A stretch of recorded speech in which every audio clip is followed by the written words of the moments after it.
சந்தானம், தற்போது முதலமைச்சர் எந்த இடத்தில் இருக்கிறார்? கூடுதல் விவரம் என்ன?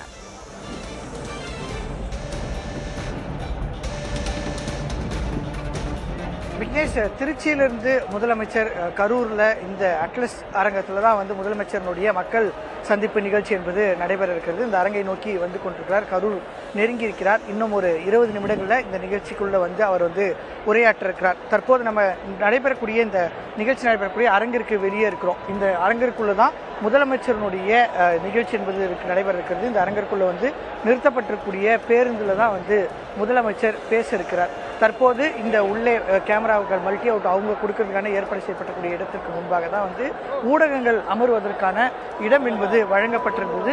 தற்போது காவல்துறையினர் நம்ம பார்க்கிறோம், நம்ம நேரலை வழங்கிட்டு இருக்கும்போதே கூட பார்க்கிறோம், இந்த ஊடக அரங்கிற்கிலிருந்து வெளியே நிற்பது கூட அனுமதி வழங்காம உங்களுக்கு ஒதுக்கப்பட்டிருக்கக்கூடிய இடத்துல தான் போய் நிற்கணும் அப்படின்றத தொடர்ந்து அறிவுறுத்தி வராங்க. இந்த அரங்கிலிருந்து வெளியே பார்த்தோம்னா இங்க தான் ஒரு தனியாக ஒரு அரங்கு என்பது அமைக்கப்பட்டிருக்கிறது. போதுமான எந்த ஒரு வசதியும் இல்லாமல் இந்த இடத்துல இருந்தா நீங்க செய்தி சேகரிக்க வேண்டும் என்று தொடர்ந்து வற்புறுத்தி வராங்க. நேற்று மாறையே காவல்துறை தரப்பிலிருந்து தனியாக பாஸ் ஒவ்வொரு ஊடகத்திலிருந்தும் எந்தெந்த நிறுவனத்திலிருந்து யார் யார் செய்தி சேகரிக்க போகிறார்கள் என்பது குறித்தான முழுமையான விவரங்களை கேட்டறிந்து தனித்தனியாக பாஸ் வழங்கப்பட்டிருந்தாலும் கூட தற்போது முதலமைச்சருடைய கோர்செல் இந்த இடத்துல இருந்து ஊடகங்களை அனுமதிக்க கூடாது, வெளியே அழைத்து செல்ல வேண்டும் என்று தெரிவித்ததன் அடிப்படையில் தற்போது இந்த பாதுகாப்பு காவல்துறையினர் இங்க இருக்கக்கூடிய ஊடகங்கள் அனைவரையுமே வெளியே அழைத்து விட்டு செல்லக்கூடிய பார்க்கிறோம். நம்ம பார்க்கிறோம், உள்ளே இருந்து யாருமே இந்த வழியாக உள்ளே செல்லாத வகையில் ஷீட்டு மூலமாக இதனை தடுக்கக்கூடிய பணிகளும் மற்றொரு புறம் காவல்துறை தரப்பிலிருந்து மேற்கொண்டு வரக்கூடிய அறிவுறுத்தல் அடிப்படையில் மேற்கொண்டு வராங்க. ஊடகங்கள் தொடர்ந்து முதலமைச்சர் நிகழ்ச்சிக்குள்ள அனுமதிக்கப்படுவது என்பது தொடர்ந்து வாடிக்கையாகி இருக்கிறது. குறிப்பிட்ட காரணங்கள் இல்லாம திருச்சியில ஊடகங்கள் அனுமதிக்கவில்லை என்று செய்தி வெளியிட்ட பின்பு உள்ளே அழைத்து சென்றார்கள். அதன் பின்பு கரூர்ல நேற்று மாலையே இதற்கான ஏற்பாடு பணிகள் நடைபெற்றிருந்தாலும் கூட தற்போது எந்த ஒரு காரணமும் இல்லாம எதற்காக உள்ளே இருந்து செய்தி சேகரிக்க அனுமதிக்கூடாது. நம்ம பார்த்திருக்கோம், இதற்கு முன்பு தமிழகத்தில் இருக்கக்கூடிய முன்னாள் முதலமைச்சர்கள் அதே போன்று பிரதமர் உள்ளிட்டவர்கள் வரும்போது இதே போன்று யாரெல்லாம் செய்தி சேகரிக்க வருகிறார்கள் என்பது குறித்தான விவரங்களை காவல்துறை கேட்டறிந்து உள்ளே அனுமதி என்பது வழங்கப்படும். ஆனால் காவல்துறை தற்போது எந்த ஒரு காரணத்தையுமே சொல்லாம உள்ளே இருக்கக்கூடிய ஊடகங்களை வெளியே அனுப்பி அந்த வெளியே வரக்கூடிய உள்ளே செல்ல முடியாத அளவுக்கு இந்த இடத்துல ஷீட் வைத்து அடிக்கக்கூடிய பணிகள் என்பது தற்போது இங்க இருக்கக்கூடிய நபர்களால் தொடங்கி இருக்கிறது. தொடர்ந்து தமிழக முதலமைச்சருடைய முதலமைச்சர் நிகழ்ச்சியில ஊடகங்களை வெளியே அனுப்பக்கூடிய பணி என்பது இந்த தொடர்கதையாக மாறியிருக்கிறது. தொடர்ந்து ஊடகங்கள் முதலமைச்சர் நிகழ்ச்சியில் அனுமதிக்கப்படாமல் இருக்கிறார்கள். நிச்சயமா சந்தானம், இது தொடர்ந்து நடக்கிறத நம்மளால பார்க்க முடியுது. திருச்சி, தற்போது கரூரிலும் ஊடகத்தினர் அந்த அரங்கத்திலிருந்து வெளியே அனுப்பப்பட்டிருக்காங்க. நம்ம பார்க்கிறோம், கடுமையான வெயில்ல அடிப்படை வசதிகள் எதுவும் இல்லாம அந்த இடத்துக்கு ஊடகத்தினர் தள்ளப்பட்டிருக்காங்க அப்படிங்கிறத பார்க்கிறோம். நுழைவு வாயில்ல செய்தியாளர் பிரவீன் இணைந்திருக்கிறார், அவரிடம் பேசலாம். பிரவீன், தற்போது அங்க ஏற்பாடுகள் எப்படி செய்யப்பட்டிருக்கு? ஊடகத்தினர் வெளியே அனுப்பப்பட்டிருக்கிறாங்க. தாவேகாவோட மிக முக்கியமான மூத்த அமைச்சர்கள் அந்த அரங்கத்துல இருக்கிறாங்க. அவங்க என்ன பண்றாங்க, என்ன சொல்றாங்க?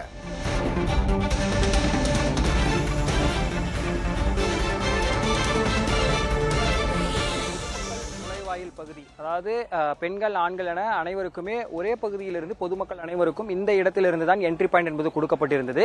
பாதுகாப்பு காரணங்கள் என்பதன் அடிப்படையில் எப்போதும் முதல்வர் வரும் நிகழ்ச்சிகள் போன்றவற்றில் முன்கூட்டியே சில நேரங்களுக்கு முன்பு அனுமதி என்பது தடுத்து நிறுத்தப்படும். அந்த வகையில் ஏற்கனவே உள்ளே இருக்கைகள் அதிக அளவில் நிரம்பிவிட்டன என்கின்ற ஒரு காரணத்தையும் பாதுகாப்பு காரணங்கள் உள்ளிட்டவற்றை கூறி கிட்டத்தட்ட 300க்கும் மேற்பட்டோர் சற்று நிமிடங்களுக்கு முன்பு இங்கே திரளான அளவில் இங்கே நின்று கொண்டிருந்தனர். யாரும் உள்ளே அனுமதிக்கப்படாமல் இருந்தனர். கடுமையான வெயில் இருக்கக்கூடிய ஒரு சூழலில் கையில் பாஸ் இருந்தாலும் உள்ளே சிலர் அனுமதிக்கப்படவில்லை. கிட்டத்தட்ட 300 முதல் 250 பேர் வரை வெளியே நின்று கொண்டிருந்த ஒரு சூழலில் பெண்கள் மட்டுமே உள்ளே அனுமதிக்கப்பட்டுக் கொண்டிருந்தனர். பாஸ் இருந்தால் மட்டுமே அனுமதிக்கப்பட்டுக் கொண்டிருந்தனர். இந்த நிலையில் வெளியே இருந்து அதிக அளவில் தொண்டர்கள் கூச்சலிட்டது. பின்பு இந்த கேட்டை தாண்டி வருவதற்கு அவர்கள் வாக்குவாதத்தில் ஈடுபட்டுக் கொண்டிருந்த ஒரு சூழலில் கட்சியின் பொதுச் செயலாளரும் அமைச்சருமான ஆனந்த் நேரடியாக வந்தார். அதன் பிறகு காவல்துறையினரிடம் பேச்சுவார்த்தை நடத்தி தற்போதுதான் இந்த கடுமையான வெயில் சூழலில் இருந்து அவர்கள் அனைவரும் உள்ளே அனுப்பப்பட்டிருக்கிறார்கள். இருக்கை இல்லை என ஒரு புறம் கூறப்பட்டிருந்த நிலையில் தற்போது அதிக அளவில் தொண்டர்களும் உள்ளே தற்போது சென்றிருக்கிறார்கள். பாஸ் கொடுத்ததன் அடிப்படையில் 5000 பேர் வரை உள்ளே அமரலாம் என்கின்ற ஒரு தகவல் ஏற்கனவே தெரிவிக்கப்பட்டிருந்த நிலையில் பாஸ் இருப்பவர்கள் தற்போது மீண்டும் உள்ளே அனுமதிக்கப்பட்டிருக்கிறார்கள். முன்பு சற்று நேரத்திற்கு முன்பு பல்வேறு பாதுகாப்பு காரணங்கள் உள்ளிட்டவற்றை கூறி வெளியே நிறுத்தப்பட்டிருந்தவர்கள் அமைச்சர் பேச்சுவார்த்தை நடத்திய பிறகு தற்போது உள்ளே சென்றிருக்கிறார்கள். ஒரு புறம் ஊடகத்தினர் வெளியே அனுப்பப்பட்டுக் கொண்டிருக்கிறார்கள். கொண்டிருக்கிறார்கள். மறுபுறம் தொண்டர்கள் வெளியே நின்றிருந்தவர்கள், பாதுகாப்பு காரணங்களுக்காக நிறுத்தி வைக்கப்பட்டவர்கள் தற்போது உள்ளே அனுமதிக்கப்பட்டிருக்கிறார்கள். இருவேறு விதமான நிலைப்பாடுகளை நம்ம இங்கு பார்க்க முடிகிறது. ஊடகத்தினருக்கு தொடர்ச்சியாக இது போன்று உள்ளே அனுமதி என்பது மறுக்கப்படுவது கண்டனங்களாக பதிவு செய்யப்பட்டு கொண்டிருந்தாலும் நீள்கிறது.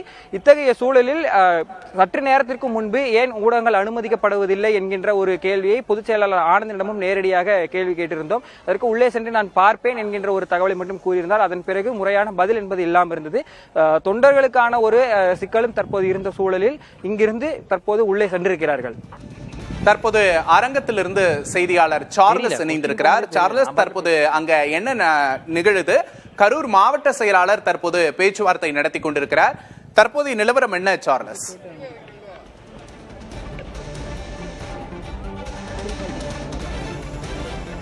நாம இப்ப நின்று கொண்டிருக்கும் பகுதி வந்து கரூரிலிருந்து சேலம் செல்லக்கூடிய இந்த தேசிய நெடுஞ்சாலை பகுதி. இதில் வந்து ஏராளமான பொதுமக்கள் வந்து இங்கே சாலை ஓரத்தில் அந்த தேசிய நெடுஞ்சாலை பகுதியில் நின்று விட்டார்கள். சற்று நேரத்துக்கு முன்னதாக வந்து காவல்துறையினர் வந்து இந்த பகுதியில் யாரும் நிற்கக்கூடாது, ஏனென்றால் ஏராளமான வாகனங்கள் அதிவேகத்தில் வந்து கொண்டிருக்கிறது. ஆகவே அவர்கள் அனைவரையும் முறைப்படுத்தி நிற்க வச்சிருக்காங்க. இவர்களுக்கு வந்து அனுமதி அட்டை என்பது வந்து கிடைக்கவில்லை. ஆனால் தமிழ்நாடு முதலமைச்சரை பார்ப்பதற்காக அவர்கள் இந்த சாலையில் இந்த கொளுத்தும் வெயில நின்று கொண்டிருக்காங்க.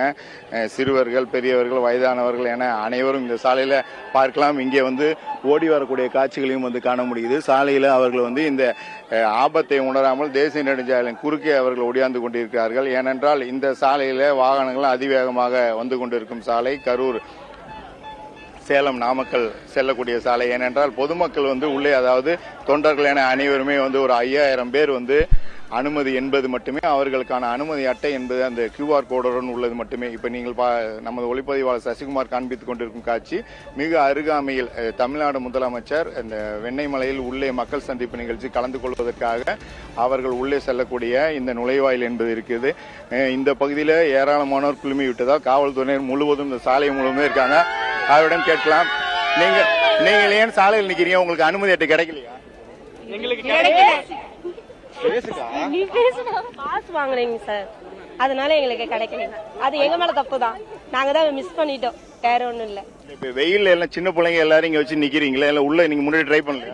ஜாலியா நிக்கிற வேண்டியது, அவரை பாக்கணும்னு ஒரு ஆர்வம் தான், வேற ஒண்ணும் இல்ல. 5000 அனுமதி. நாங்க வந்து 1 லட்சம் பேர் இருக்கோம், நாங்க வெளியில நின்று பார்க்க முடியும். அவங்க கிட்ட அனுமதி கிடைச்சது, எங்களுக்கு அனுமதி கிடைக்கல. வெளியில இருந்து இங்க பாக்குறது உங்களுக்கு வந்து ஒண்ணு பெருசா, ஏன்னா நிழல்ல உள்ள உட்காரலாம், அவங்க எல்லாம் ஏற்பாடு பண்ணிருந்தாங்க. நீங்க வந்து அது முறையிட்டு உள்ள போறதுக்கு வந்து முயற்சி செய்யலையா? அது பிரச்சனை இல்ல, வெயில நின்னாலும் பரவாயில்ல, அவங்கள பார்த்துதான் ஆகணும். தேசிய நெடுஞ்சாலையில முக்கியமா வந்து இது வந்து வாகனங்கள் அதிக வேகத்துல வரக்கூடிய பகுதி. இந்த சாலையில ஓரமா நிக்கிறீங்களே, அதுக்கு வந்து உள்ளே போலாம்ல? அது போலீஸ் பாதுகாப்பு இருக்குல்ல, போன டைம் வந்தப்ப அப்படி வைக்கல, ஆனா இந்த டைம் எல்லாம் போலீஸ் பாதுகாப்பு இருக்குல்ல, அதனால பயம்லாம் நிக்கிறோம். முக்கியமாக இவர்களை பொறுத்தளவு இவர்கள் வந்து சாலை ஓரத்தில் நாங்கள் நின்று கொண்டிருக்கிறோம். தமிழ்நாடு முதலமைச்சர் காண வேண்டும். மிக முக்கியமாக 5000 பேர் மட்டுமே வந்து உள்ளே அனுமதி என தெரிவித்தார்கள். சற்று நேரத்துக்கு முன்னதாக வந்து காவல்துறையினர் ஏராளமான குவிக்கப்பட்டிருக்காங்க. முழுவதும் அவர்களுக்கான இந்த கயிறு என்பது கட்டப்பட்டிருக்கு. இந்த தேசிய நெடுஞ்சாலையில இந்த அணுகு சாலையில் உள்ளே வந்து அவர்கள் சிமெண்ட் கட்டைக்கு உள்ளே நிற்க வேண்டும் என்று தொடர்ந்து அவர் ஒலிபெருக்கி மூலம் வந்து அவர்கள் வந்து அதற்கான அறிவுறுத்தலை கொடுத்து காவல்துறையினர் வந்து தொடர்ந்து அவர்களை வந்து உள்ளே செல்லுமாறும், அந்த அணுகுசாலை உள்ளே நின்று அவர்கள் வந்து வரிசையில் நின்று கொண்டிருக்க வேண்டும் எனவும் தெரிவித்திருக்காங்க. தொடர்ந்து அதற்கான ஏற்பாடுகளையும் வந்து காவல்துறை அதிகாரிகள் செய்து வராங்க. அந்த காட்சிகளை தான் காண முடியுது. விக்னேஷ். சரி சார்லஸ், வெயில்ல நின்னாலும் பரவாயில்ல, முதலமைச்சர் விஜயை நாங்க பார்த்தே தீருவோம் அப்படிங்கிற முதலமைச்சர் விஜய் மீது அவங்க வச்சிருக்கிற அன்பை நம்மளால புரிஞ்சுக்க முடியுது. தொடர்ந்து பேசலாம் சார்லஸ். முதலமைச்சர் விஜயின் கான்வாய் தற்போது கரூரை நோக்கி விரைந்து கொண்டிருக்கிறது. இன்னும் சற்று நேரத்தில் அவரது கான்வாய் நிகழ்ச்சி நடைபெறும் இடத்தை அடையும் அப்படின்னு எதிர்பார்க்கலாம். வழியெங்கும் பொதுமக்கள் உற்சாகமாக முதலமைச்சர் விஜயை வரவேற்றுக்கிட்டு இருக்கிறாங்க. மலர் தூவியும் இளைஞர்கள் ஆர்ப்பரித்தும் முதலமைச்சர் விஜயை வரவேற்கிறார்கள். தற்போது முதலமைச்சர் விஜய் நிகழ்ச்சி நடைபெறும் அரங்கை நோக்கி முதலமைச்சரின் கான்வாய் வந்து கொண்டிருக்கிறது.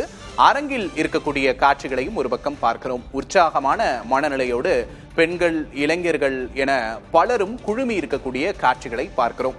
தாவேகா தொண்டர்கள் இன்று முதலமைச்சர் விஜயை உற்சாகமாக வரவேற்கக்கூடிய காட்சிகளை பார்க்கிறோம். ஒரு உற்சாகமான மனநிலையில இருக்கிறாங்க.